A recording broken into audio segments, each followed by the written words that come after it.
this is not very expensive glass, and you get a lot of this Pyrex glass tubes you get in any chemical lab supply. All right. So let's just start with a 7-inch. Oh yeah, and you will hear me often talk with metrical units, so bear with me. I do both, but for the cabinet in particular, it's yeah, we'll get to that. But sometimes I slip metric in there. So yeah, I know we're Canadians, we should be handling this. But that's. You've only had it for like 4 years. I know. Yeah. But you're sleeping next to that big brother. Or we, I should say. I'm Canadian as well. 2 inch by 7.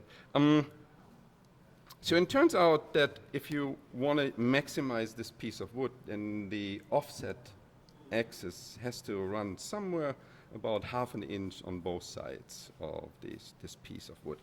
And so how do we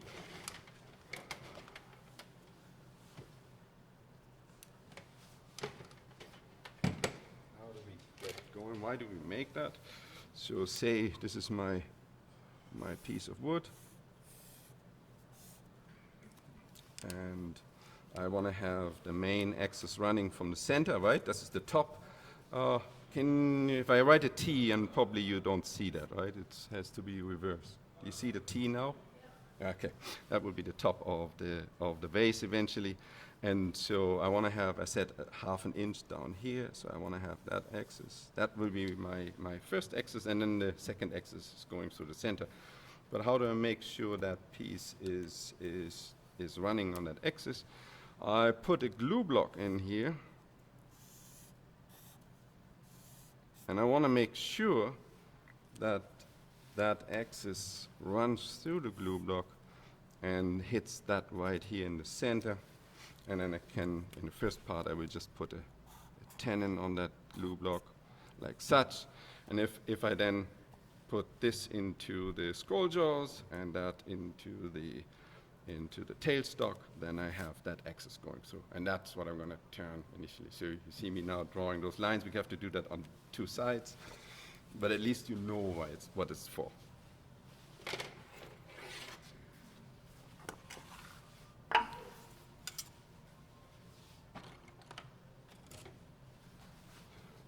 So there's a bit of, if you do have grain running into an angle, I try to honor that. So in this case, it looks to me, I'm not sure whether you can see that, but the main grain runs a bit like that. So why don't I use that as an axis right away? So then I say this is my top, and it's nice and square here, and then this would be my base. Okay. Just take the center here.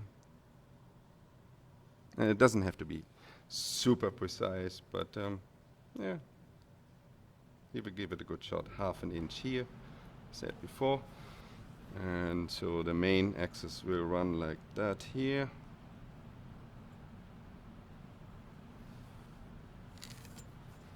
And similar here. So you can make notes, and that's fine. Not a problem with that. But if you want to have a handout of that, if you contact me through the website, then I send you the digital version of the handout.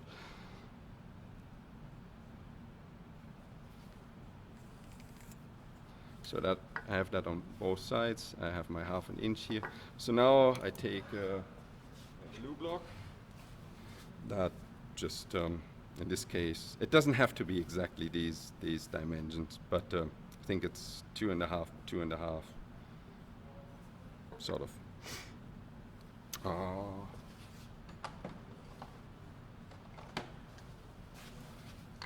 Raise that up a bit, even more.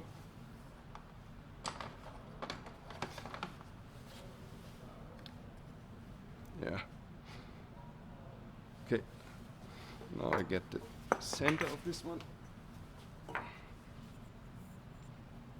Actually, it's 3 inch.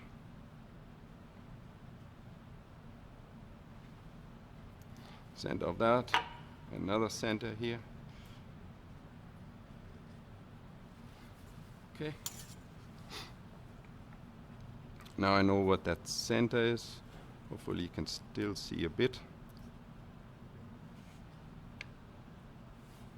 Let that run through.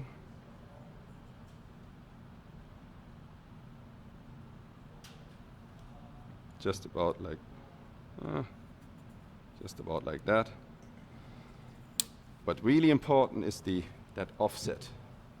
So I do a line now here, so I know how far offset I have to glue the vase to that glue block. So that's one side, and just want to make sure I know. Sometimes I forget on which side I was, so I know I have to be here, and then do that on the other side. That's here, so here.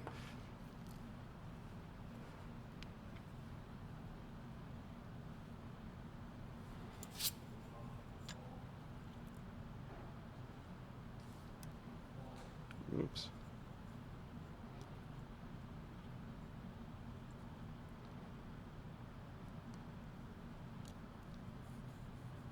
And I know I have to be here. And I put a cross in here. So now I know. That's just check that again. Know where to glue that.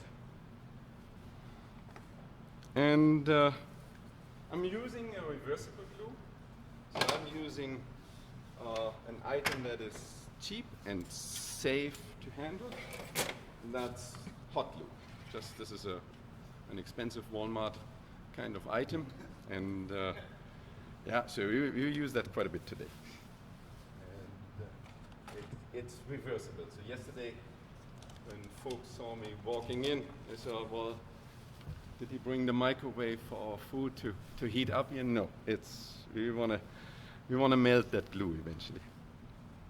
And you have to really pay attention that the glue is nice and liquid, and because if it's not, then it doesn't glue that nicely. So I hope I don't have a problem with this.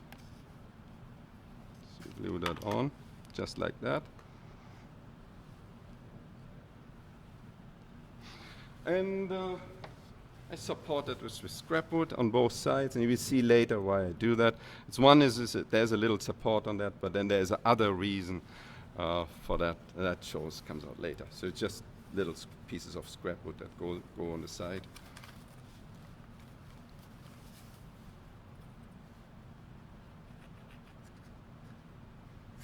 There's one here. And then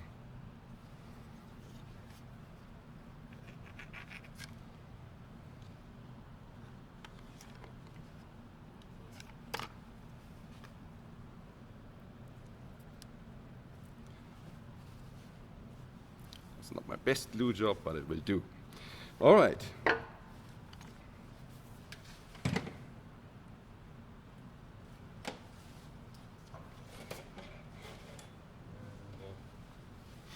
Now just get the center for the tailstock. Any questions to that so far? Because that's typically, all these little things. That, and then do the center here.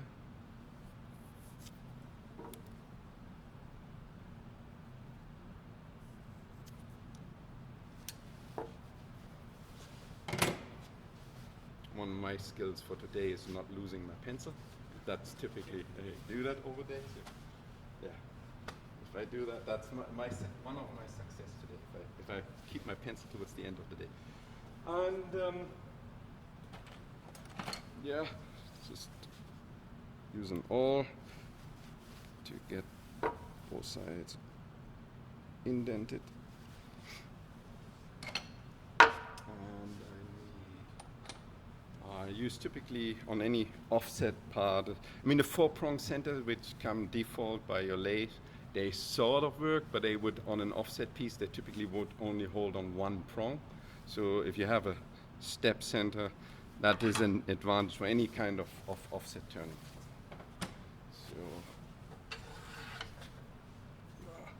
it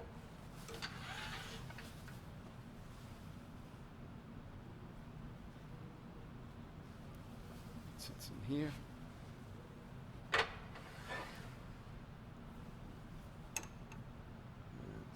So this first part is just to build a tenon, right? That's the only thing I'm having this in between centers, and then go to the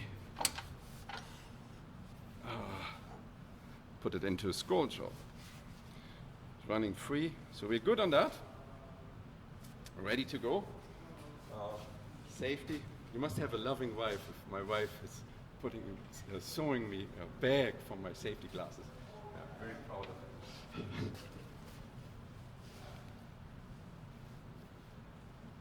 Okay. Putting a tenon, you can use many tools, but if your piece is not round, and often I find a small bowl gouge gives me the best handle on that. So it's harder to get in there with a spindle gouge. It's definitely hard to go with a parting tool, or I wouldn't go in with a beat down like this. But with the bowl gouge that will work. Actually have to move that space. See?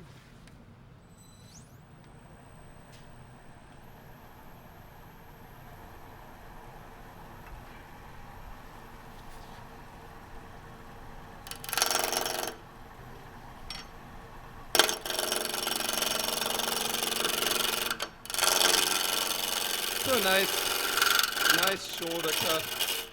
And I have a type 2 kind of jaw, so I'm aiming for something that is a little less than 2 inch.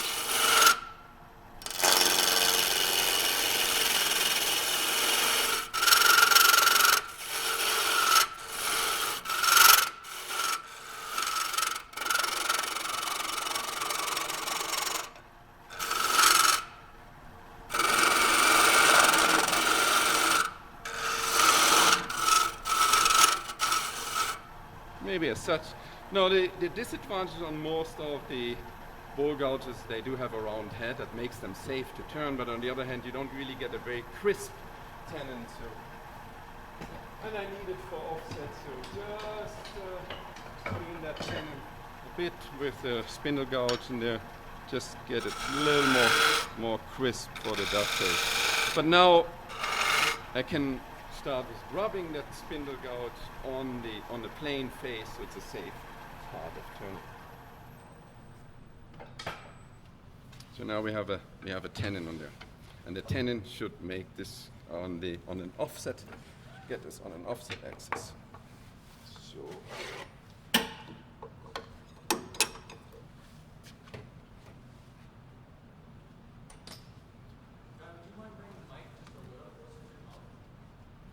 Like that? Oh.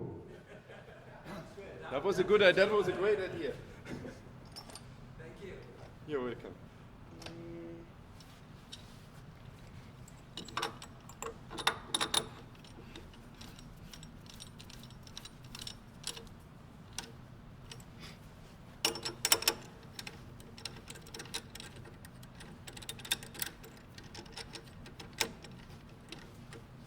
So that's typically would leave not quite tightened yet. You want to see that the tailstock actually goes in there, and it just does. So that's nice. So now I know I maintained the axis, and I can tighten it on both sides.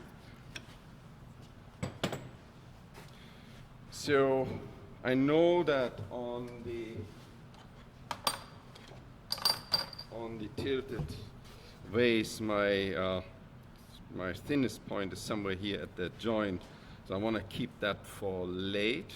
I'll start out with the top, drill the hole for the glass tube, and then work the way down. So start out here from top, just rounding it off. It is of course need also a plain face as well. So just that very top part here. Is that better with understanding? Yeah, good. So here you could take a roughing gouge for that, or you take a big bowl gouge. I'm just interested in that top part. So at the moment I'm just focusing on with the bowl gouge. Make sure it's all nice and tight. And bring this over here.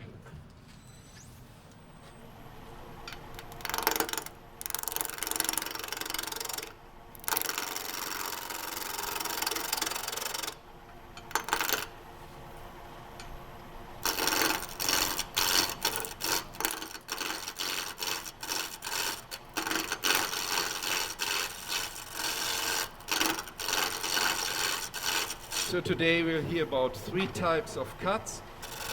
Roughing cuts, obviously when the piece is not round yet.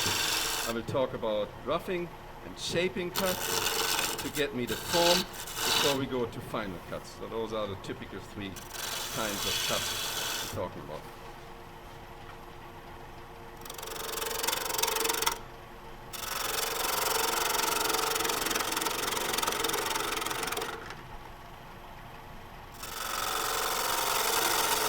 And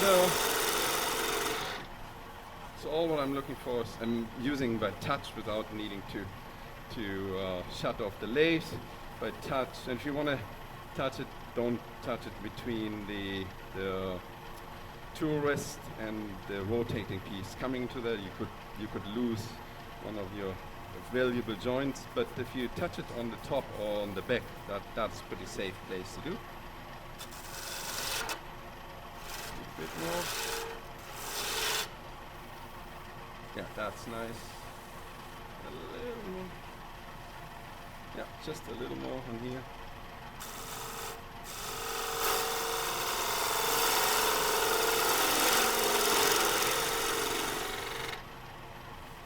Okay. Yeah, now it's established that top part. No. Let's do the little boring drilling part. But as I said, the hollowing of this with that speed would take just a long time to do, with you not seeing that. So I use for these 15 millimeter glass tubes, I just do 3/4 inch Forstner bit, and I want to go as deep as possible in here. So just touch the first half inch. Someone was saying earlier, you need to maximize your drills because they are short, right? And that's one of the tricks. I have a keyless drill chuck, but the jaws are not coming out, so that just gives me that last little bit, so I don't have to buy an extra 3/4 inch Forstner bit, a long one, in order to do that project.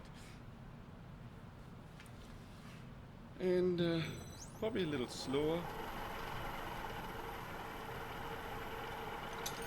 And what will happen if you drill will be vibrations. And if I remember, another piece of wax with me. If I remember. I did.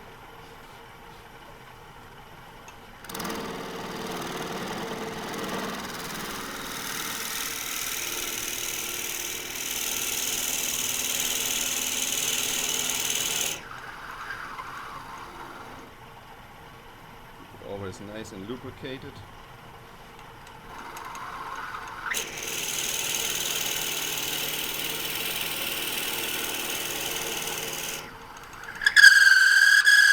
Because of that, not a lot of other customers here at Canadian Woodworkers, so that might be okay. Otherwise, they might. Just normal wax. Just normal wax. Nothing expensive.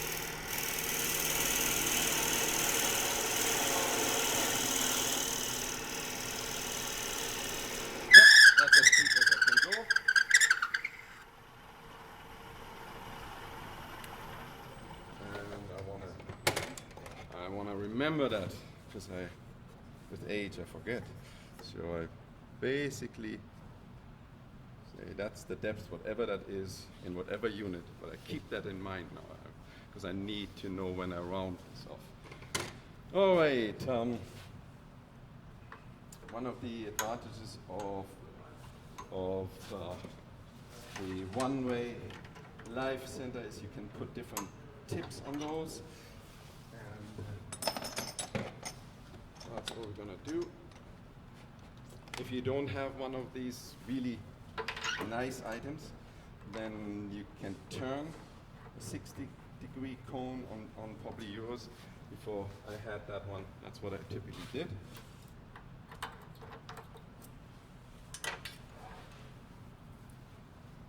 worst thing is blowing in there with you in the microphone. Say again? How deep did you go? I went 8 centimeters. But that was a function giving of the drill I had, right? Yeah. And I know with 7-inch that is good.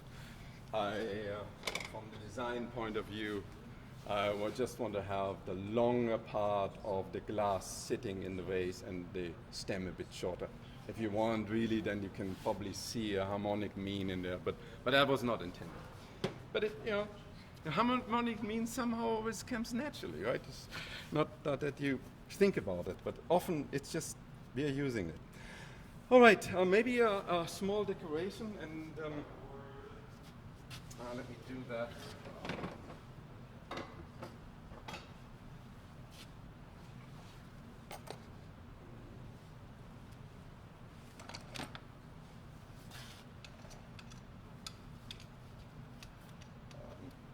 My parents-in-law,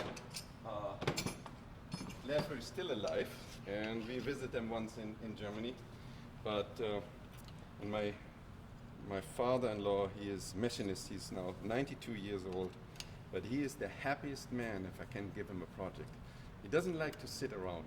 That's not him. But if I can give him any project done, he is happy. And so, you will see later, I wanted to have a tool that is cutting on both sides deep and has that kind of shape.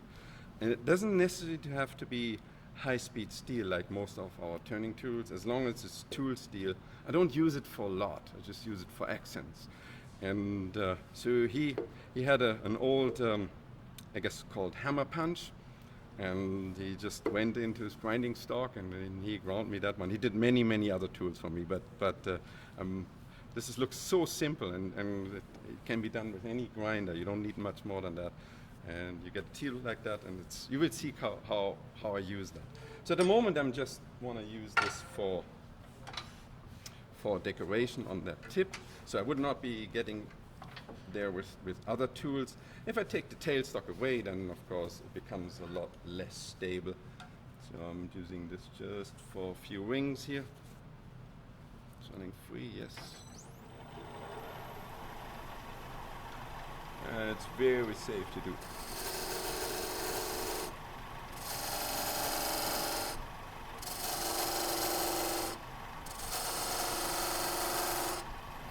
That's it for this part.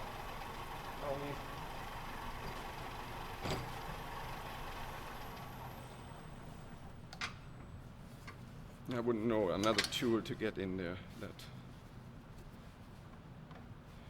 So, yeah, maybe at this time it's good to talk about these rings. So, this move the mic, or the mic moves away. All right. So this vase was similar like that, and each of the leaves have been a ring, right? That's actually, I think, should fit one of these ones. Doesn't matter if I get it across. That was one of the ring, and then everything is carved away other than that one leaf that sits in there, right? So that's by power carving. But in order to do that, because leaves, they run from the stem in that kind of a fashion, you need to get, so it's easy to, I mean, if you have a few of these rings on your piece, easy to take, say for instance, with parting tool, you can take all the rectangular parts you can take out, but you're not getting that shape in there. And that's where Dad's tool came in handy, right? Hopefully you can see that. So that's how I got into the last bit, just because there's not a lot of space between those two rings that represent a set of leaves. But I could get in there with a tool just like that, because it cuts on both sides. Right, so, yeah. Simple tool can do amazing effects with that. Can you have give us his address? And He would be happy to do that. But I think that's most of us either know somebody who could do that, or you can use your bench grinder to build a tool like that. Just tool steel. Okay.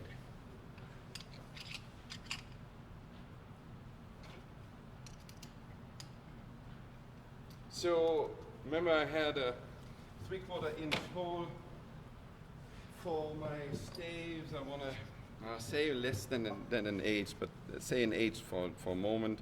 So I have to have my outside of the vase about between an inch and a quarter. I will stay with that. So there has to be nice and parallel, so that the carving in the end, I don't have to do much carving on the outside anymore. So the next part is just roughing it, and then keep about 2.7 centimeters. Take the roughing. Now, one of the things if you do that is you don't want to rough that base out here because it sits off center. If I rough that to a circle, then there will be no foot anymore eventually. So I have to really pay attention that I'm not touching much of the wood down beneath these two supportive slabs.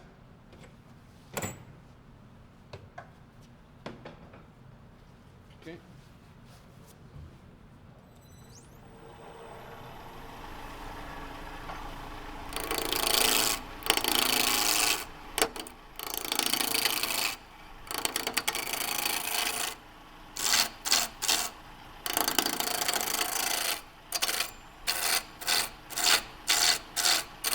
How do you notice that a woodworker is left-handed or right-handed? Statistically, you get more scars on the weaker hand. So, well, it's just the case. Unfortunately, from time to time, you get little nicks, and most of them. So I'm left-handed. The right hand has to suffer more often. In turning, though, it helps to be, for many cuts, both-handed. And that's just a matter of training.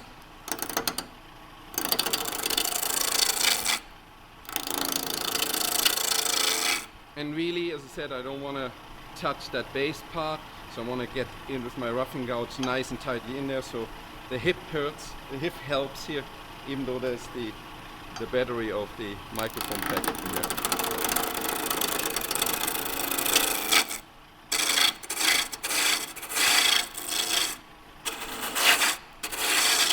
Cuts at the moment.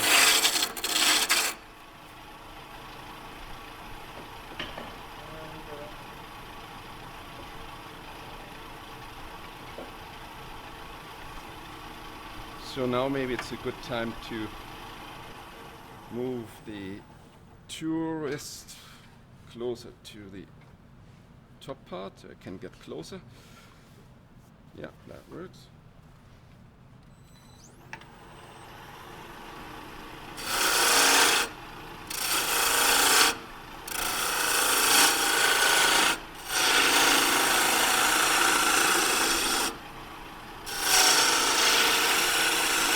Those are the shaping cuts.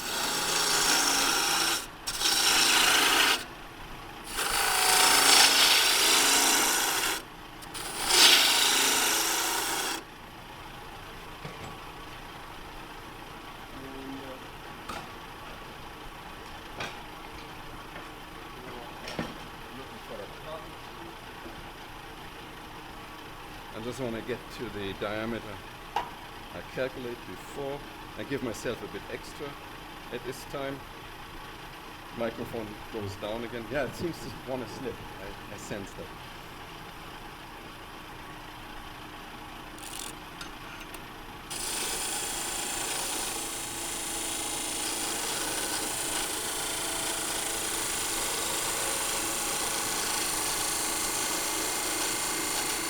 To keep the tool in your main hand, my left hand, nice and tight, and put it close to your body. It gives you a lot of support. And then you can use the other hand is free for the caliper. Otherwise, you just turn, stop, and measure. Right? It's always possible. So now I know I'm just about there.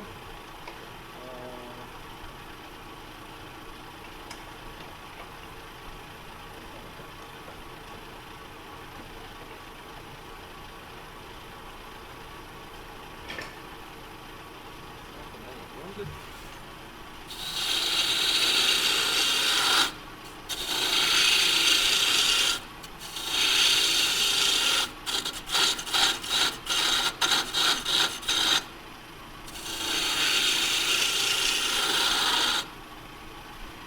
And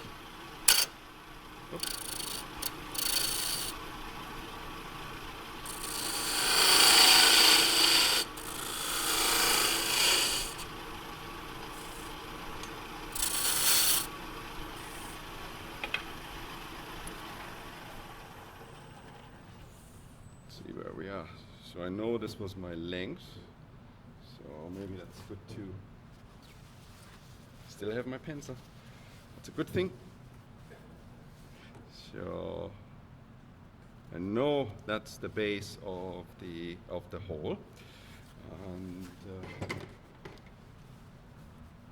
now I'm gonna go more to final diameter. Still a bit left to go. So I will start off just rounding the piece off. I can start with the rounding just before that hole, because it's sitting inside just before that hole, and then round off like that. That's what I'm doing right away. Then I can forget that line. And then I probably use then I go more for final cuts. So I probably use spindle gouge and skew for the rest.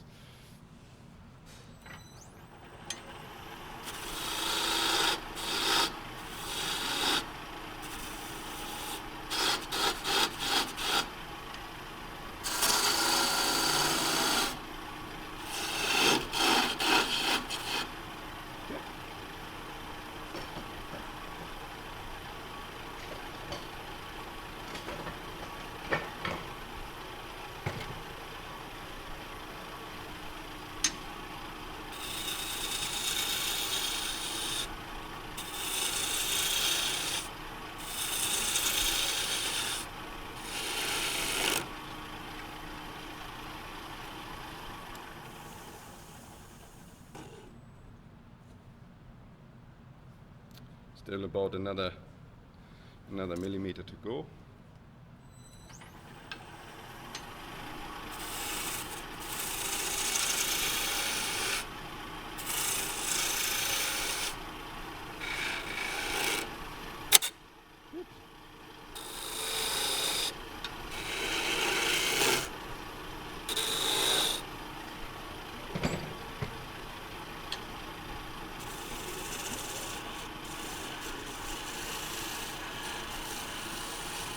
Now more for the final cut. And let's see whether I need to adjust that rim again, because I got in again, just so slightly. Make that rim a little round off here. And where I'm here, that I like. See whether it's nice and consistent. I have type it out towards the base, so I have to take a little bit more of that base and then clean that rim just a bit more. Seems that that piece of ash is a bit more grabby, or is my first piece in the morning. So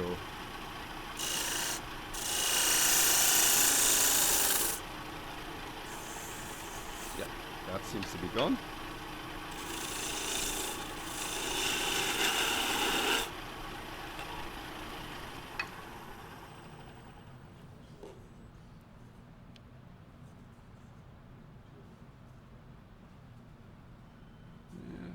Just a bit more. And the catch is gone, yeah.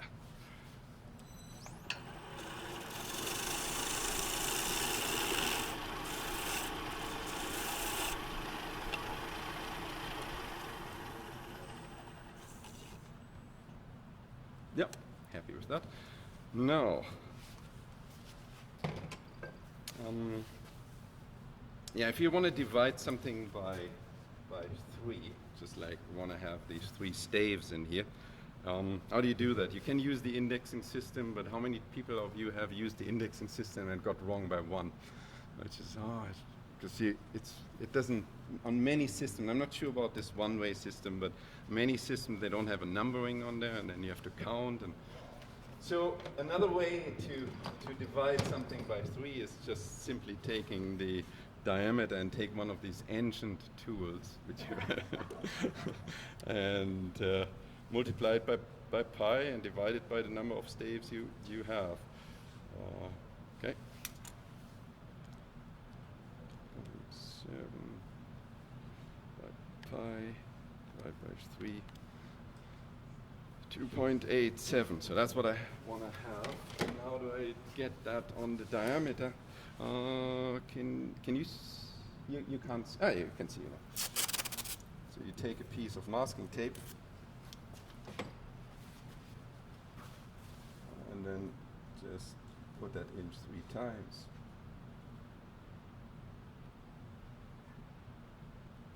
So when everything goes right, then the first should met that last one.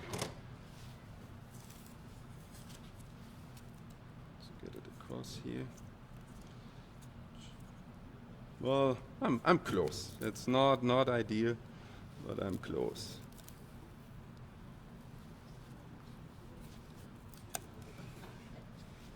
Yeah. That was probably the not being precise enough with my caliper.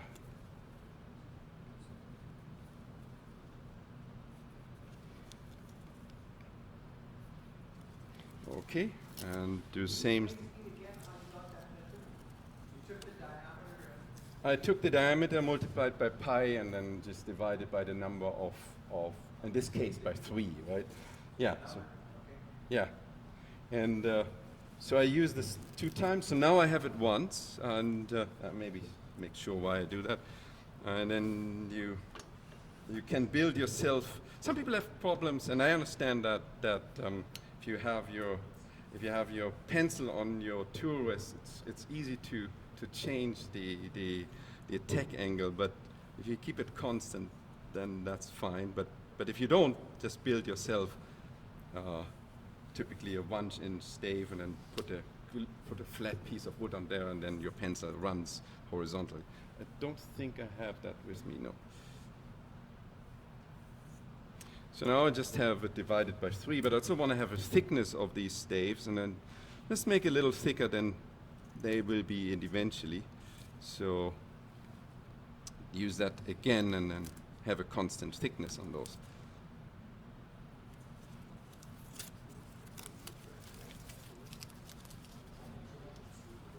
And do the same thing again. 1, 2, and 3. And maybe just somewhere a wing where I want to end my carving, and somewhere a wing where I want to end my carving at the top. And now it's always good to mark what you want to cut away later. So yeah. So people laugh because they know. So I put a cross in here because that I know I will cut that away in the staves I want to leave. Because, yeah, things happen.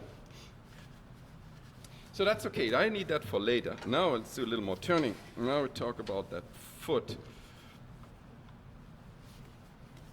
So I will go with that. The width of the roughing gouge limits the kind of fidelity I can get into that corner here. So I have to use some sort of a bowl gouge in order to get there. So that's what I'm going to do right away. Eventually, I want to have the foot not too thick. So I can go pretty far in here, but I want to leave some room left for eventual parting. So somewhere in there.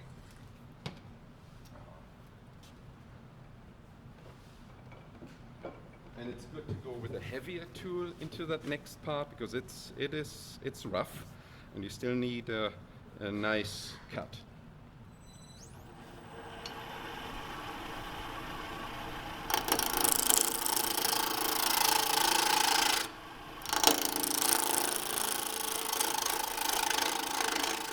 Those are still roughing cuts at the moment.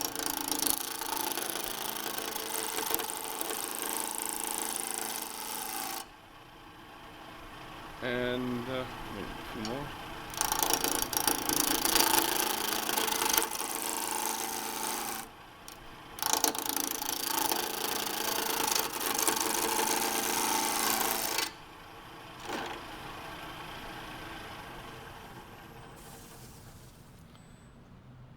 I think that could work like that. So all of these were roughing cuts, and what was I saying? Yeah. So the reason for these auxiliary pieces that are glued in here, you can see on the auxiliary piece itself, there's tear out, and because I get the tear out on the piece that has been thrown away, in the end, I don't get the tear out on my main piece. So that was the reason I put these brackets on. All right, so I'm happy with this part. I need just to go quite a bit further in there.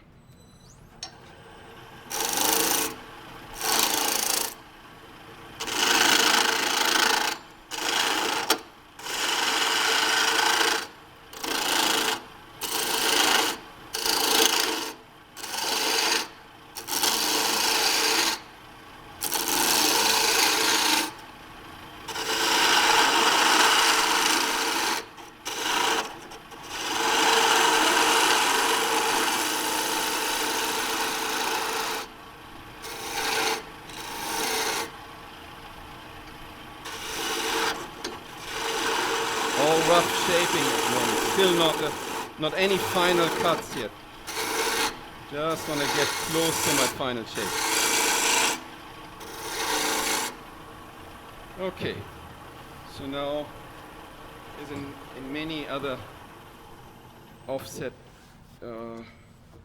experiences, get that tool rest close. So I'm only turning now the top of that foot, nothing else. The rest of the foot will be done on a different axis, but the top of that foot. So I bring that tool rest close, so I get a nice cut on that, and just a little lower. So that looks good. So here I'm pretty controlled now. Just do that cut. As of my hip tool, the tool is close to my body, and I move with my body into the cut.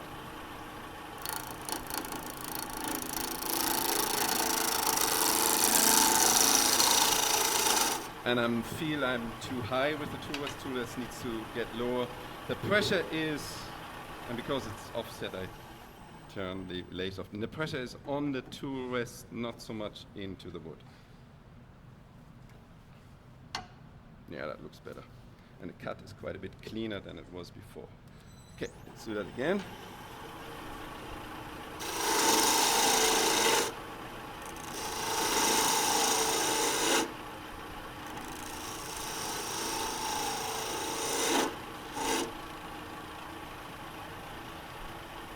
So you pretty much, if you want to get a clean cut, there are a couple of ways to do that. That's one of the ways I showed with a heavy tool, tool rest being pretty close, and speed relatively high.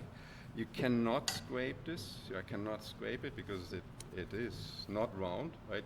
The scraper would catch whenever this rotates, and if you don't get it perfect, then there's another way. Whenever you don't get something perfect, you always can sand, but offset parts are not easy to sand. But you can also do the embellishment, then it's not that obvious that something is not perfect, right? So I just show that if this is a very small detail gouge, and just get little rings in here.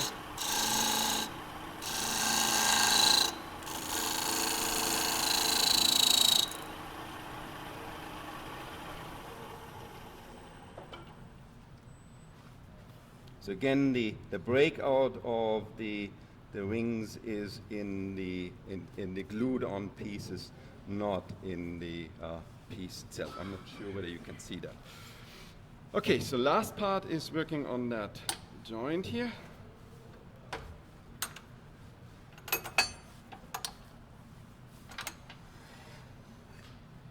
Now I have to get again pretty close with the tool rest. It really makes sense to put effort on that. And you don't want to have that gap in between the the wood and the tool rest. We don't want to have it too small and it's rubbing. You don't want to have it too big because the risk is that your tool could get stuck in there. But you want to get it pretty close, like that. Maybe just a little high. That looks good. I need to use a somewhat smaller tool and see how far I get with the skew in there.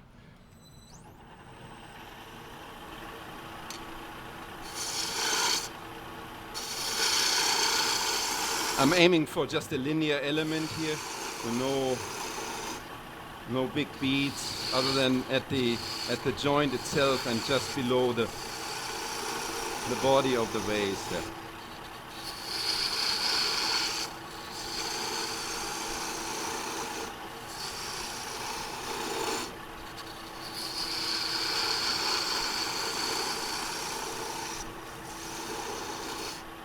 Okay.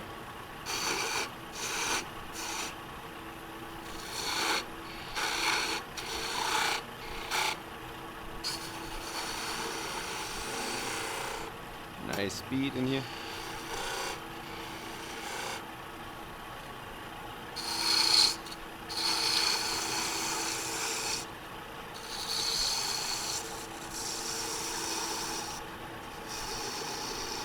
And of course I cannot have my hands too close in here. So I have to do that. Whether you're left-handed or right-handed, you have to find a way and the hand that works for you.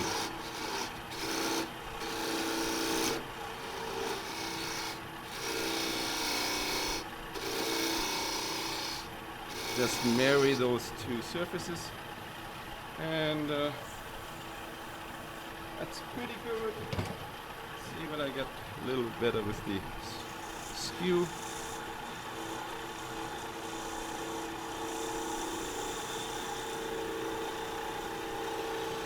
Nice in the center in there. Yeah, that looks perfect to me.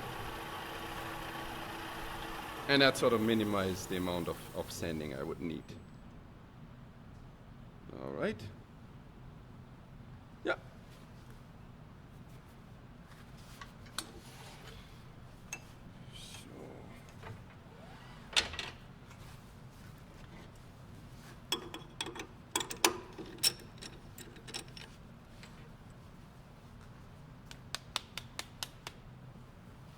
Ready with that part of turning.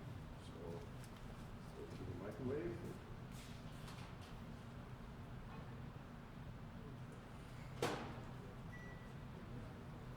Seconds.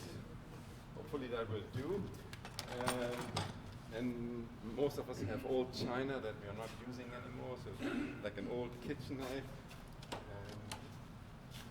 If you don't have a microwave, you can use blowtorch or paint torch as well. It just generates the fumes and yeah, I mean you wouldn't have at Walmart hot glue sticks if they would be safe. But still those fumes, they are pretty hot and I wouldn't, I mean the microwave is just so much nicer, right? You take it off it's already, hopefully it get these. I need a few more seconds on that one. Yeah, that works. Now the disadvantage on the microwave is that I want to reglue it, right, with a different center now. Unfortunately, the wood is hot and not hot, really, it's warm, I should say. And if I put glue right away on there and put it on the lathe, there's a chance it might not last.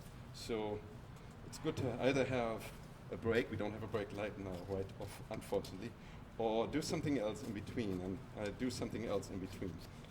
Just clean off you see how easy I got the glue off. That's good enough to re-glue it now. And there's a little bit of warmth. I don't want to risk it. Don't want to show you that fail, which I had before. I'm gonna take the time and do the carving. And you can, so I use, so in terms of carving, I learned a lot from Alain Melon. I was in France with him a week and learned a lot how he approaches. If you don't know Alain Melon, type him. If you know him, he's just out there. Amazing stuff he's doing with. He says always, "I'm not a turner, I'm a carver." He's of course world class at both. He sort of says, whenever you do carving on items like that, it's just make sure you can do with power carving as much as possible and keep the handwork to really the minimum. And so that's what I'm hopefully always aspire to do as well, to keep most of it in power carving. So make sure the turning is nice and equal. That's one of the premises. It's the same with that vase. You have the turning was done exactly the same, having nice and consistent turning, and then do most with power carving. I hope I can do that with the stand. So I have this device here, an old bike repair stand, which I can have and move around on the lathe, so I can power carve on the lathe as necessary. For these items, it's already off the lathe, so I don't have to do it. See what I can do that on this. Typically I sit. I will see what I can do it standing. If not, then I just take a chair. But I need power.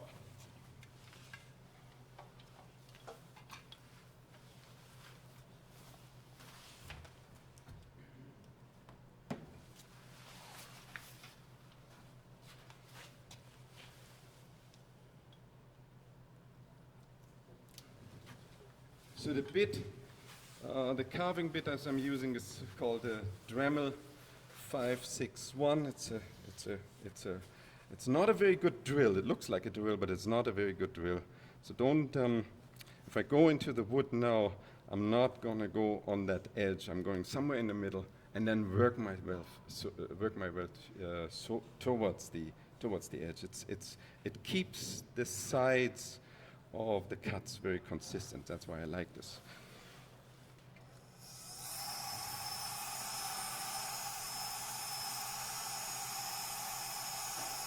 And the shaft on these Fordham tools has to be pretty straight. I think this sits too low. It's nice for sitting, but not for standing. So one of the advantages on that bike repair stand is you can move this. That's better.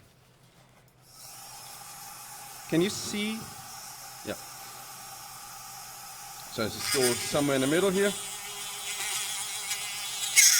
Now I'm in the wood, moving to the side. Whenever I cut along the staves, the bit will show to the center of the piece. And then whenever I'm on the base in the front, I will be parallel to the base in the front. So they have to change that bit quite a bit. Now I don't want to, what typically happens if you're close to the side, you also keep that bit in an angle, then your staves become very narrow very quickly.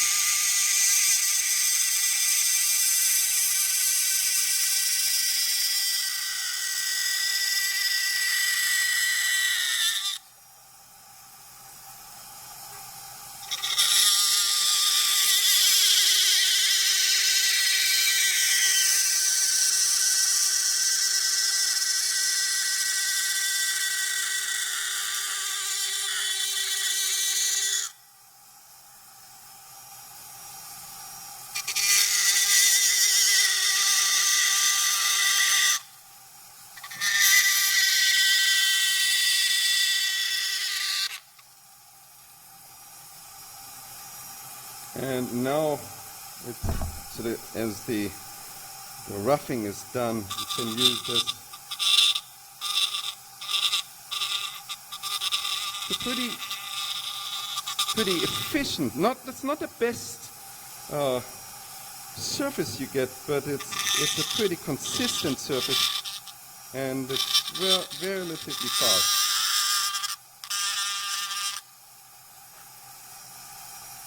Anyone who's carving 3D pieces, and I know Ron is doing that a lot, knows how important it is to carve efficiently. Otherwise, you spend many hours on that.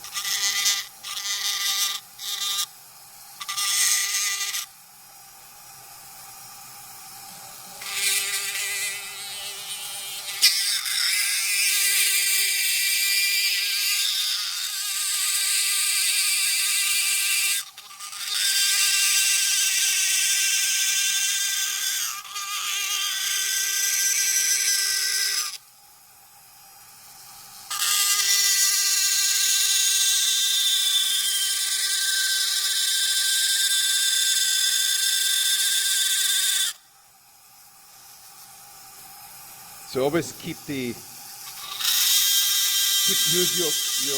involve your body with carving. Always have that my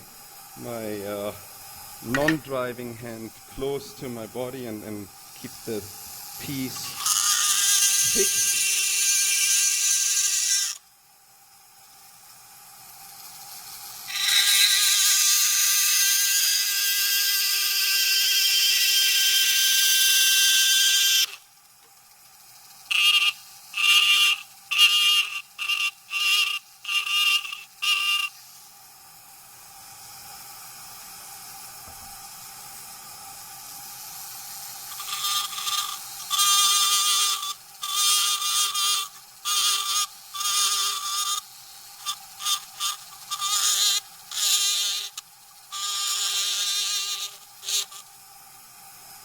And the last one.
Okay.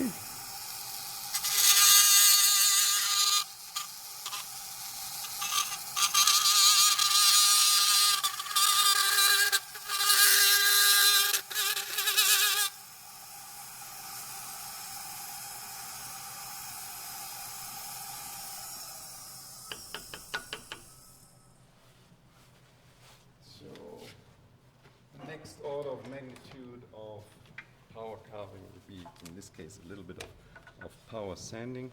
So I have a Proxon mini belt sander here that could do that work.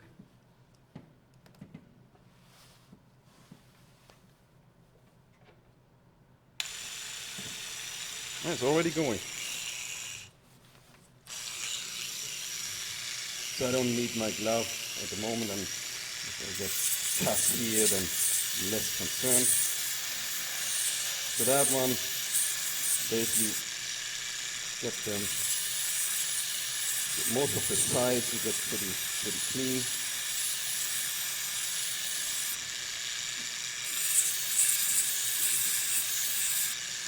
And the other way around. Consistency is important if you do equal pieces.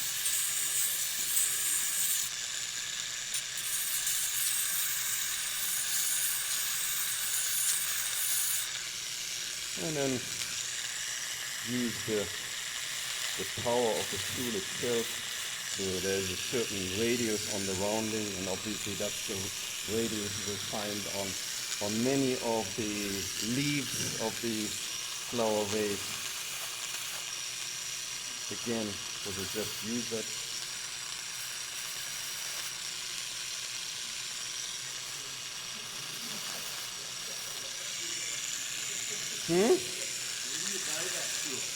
Where do you buy it? Well, I guess I have bought that online, but in Calgary I would get that at, I'm not sure whether I get it at KMS. You have KMS here as well, right? Or I would get it at Lakewood Forest, but I bought this online. Proxon, with 2 X in the middle. They also have a very nice power carver. It's really efficient, because if you use the power carver on a Fordham tool, it gets hot pretty quickly, and so hot that you cannot use it anymore. So yeah, if you do a lot of power carving, it's worth to use their tool. So while it's my father's The tool was very cheap. This is not a cheap item.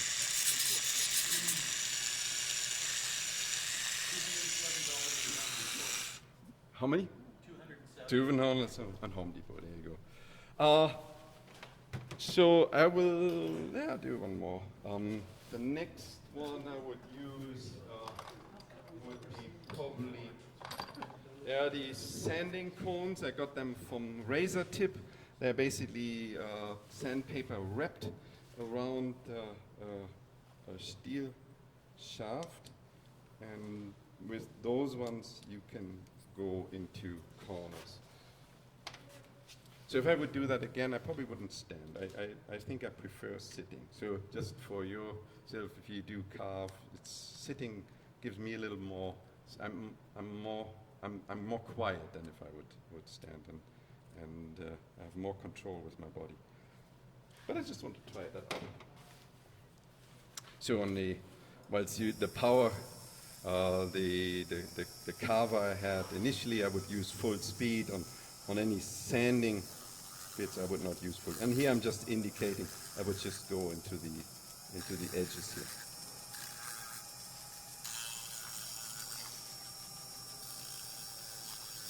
Yeah, this will not be a final piece, but that's the idea, and that's pretty much similar how I got the same kind of tools, got this piece done. So most of the one was with that stick, got into all the edges as much as I could, and then the leaves here, the roundings of those leaves are the roundings of the power sander, right? It's pretty obvious that those are the roundings of those, and then the rest is done by the sanding cone, and very, very little is done by hand. So for this one, although this was my third vase, it took about an hour carving. So pretty fast for three-dimensional, delicate carving job. And some coffee, I have to admit. All right. Any questions to that? It's 10:15. When did you want to break? Just give me a quarter of an hour. Okay. Then we are done with them.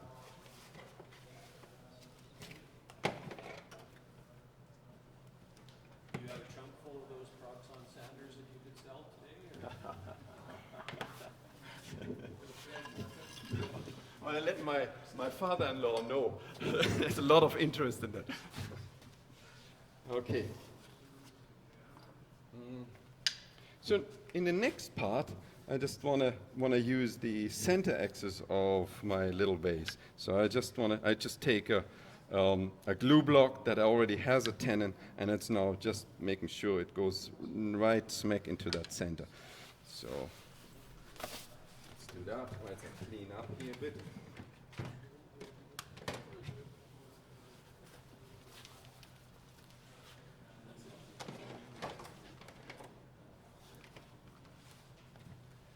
Is that hot enough yet? No, you want to have that liquid, so we have to wait another minute. And there are different versions of that. And I recently saw a glue gun is on batteries. Actually, those are nice, but that's way more than my $18 Walmart item here. So yeah, so then just glue that here. So now once it's glued in there, the center of this piece is in the, so the top of this piece runs into the center. That's the reason why the whole setup was made, so that, because if this would run to the outside, it would be not stable for parting anymore. So because it runs in the center, and you will see that shortly, it runs relatively stable, even though it's on an offset axis, and there's no way I can bring a tailstock anymore in here. That's past that time. I don't want to shortcut that because I've done that before. Just a couple of more seconds. Right.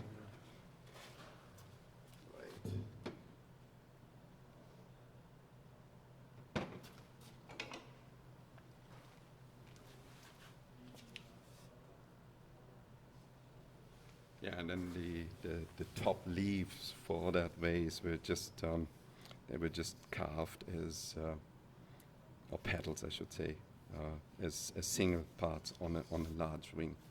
So you can basically see for a flower vase like that, you don't need a lot of wood. So that helps us not being in an area where wood is free, because you use these glue blocks and they don't have to be expensive wood. They can be softwood even, I think, and or any kind of cut-offs you get from somewhere else. And out of the 7-inch piece, I'm almost get 7-inch out. Just get a little bit less. Let's say that's good. So I'm just putting a decent amount on here. That was not too smart. Don't fail on me now.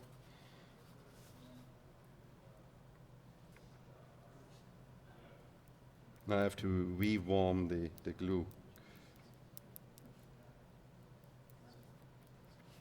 And be quick. Get it nice in the center.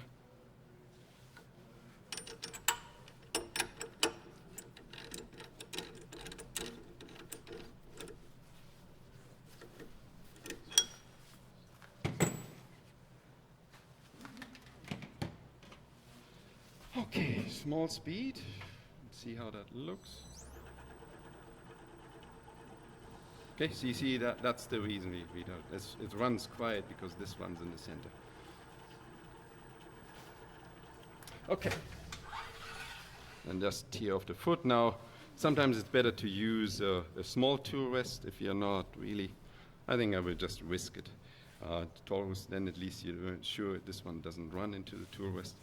But that will be fine. Why don't you use the tailstock of this one? Because it's not center anymore. Yeah, it's not. Yeah, no. I don't want to even. Yeah, it's not a center. Yeah, no.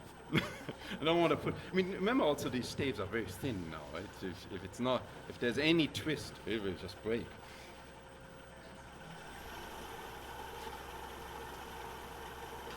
And again, all my cuts, I cannot touch the top of the foot anymore. That's done. It's only the sides and the base of the foot. And all the cuts run parallel. Now, there's no cut into the vase anymore. That's past.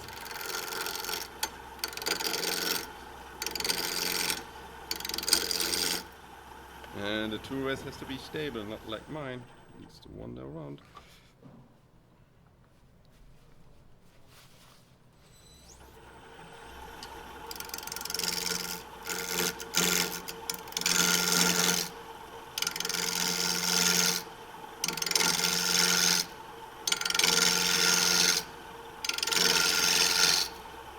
And if you do your first one, just stop from time to time and see whether you're not cutting into that foot. I want to get all around, so I have a little more here, and I want to make sure I'm never cut into that foot. In the joint, sorry.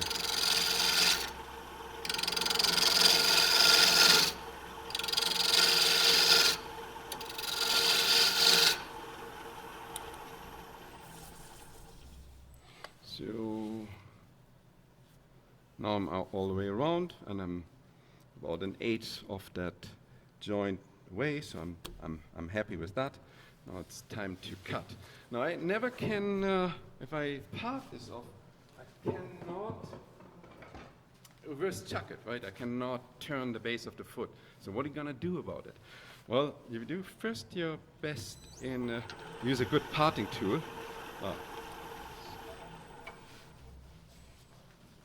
Still have the pencil, just you need to, maybe I part it somewhere here. And then there's a trick.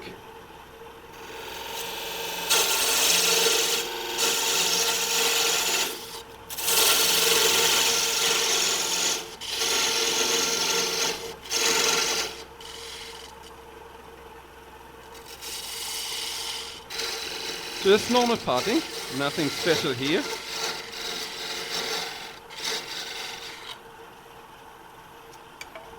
And so this is a pretty hi-fi. You probably get it here. It's an easy wood tool with a carbon tip. That's a pretty good parting tool in itself. But you can improve on your parting tool by just bringing a little fingernail grind on that one, and that's done by going to the grinder and just hold the tool into the edge of the grinding stone. Some of them are round, that wouldn't work, but most of the CBN, both of these CBN will have a hard corner. Just bring it in there once. That makes it from a scraper into a cutter. And let's see what the difference in cut is.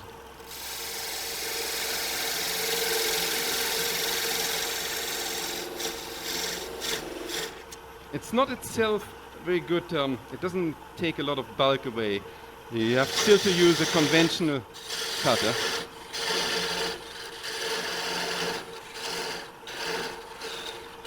And because it's offset, I cannot part it all the way through. But there's a second cut. Oops, yeah, that would happen. But it's you see still the, yeah, so that here in this case, thank you, the glue was not hot enough. I'm not so worried about that because I'm almost through.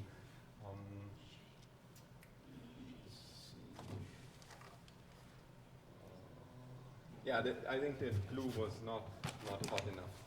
But what more important for you is to see what the difference in cutting quality is. So I'm just taking the rest and cut it by so. Hopefully that works.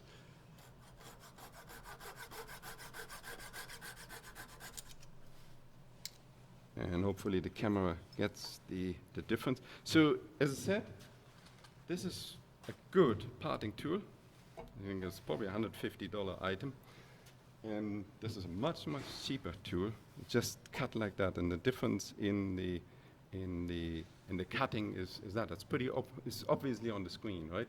Yeah. So it really is worth, if you have two or if you have one of these ones, to have one of them having that cut in here. And then the rest, the center you can use by hand carving. I have a hand carving tool. I do that at a later stage, not taking away from your break, but that's what I want to show. So now you have your item, and we can put the glass in here. It doesn't stand yet. I still have to do the carving, but there you have your little flower vase that eventually becomes something like a big brother there. Okay? Short break? Good. Thanks.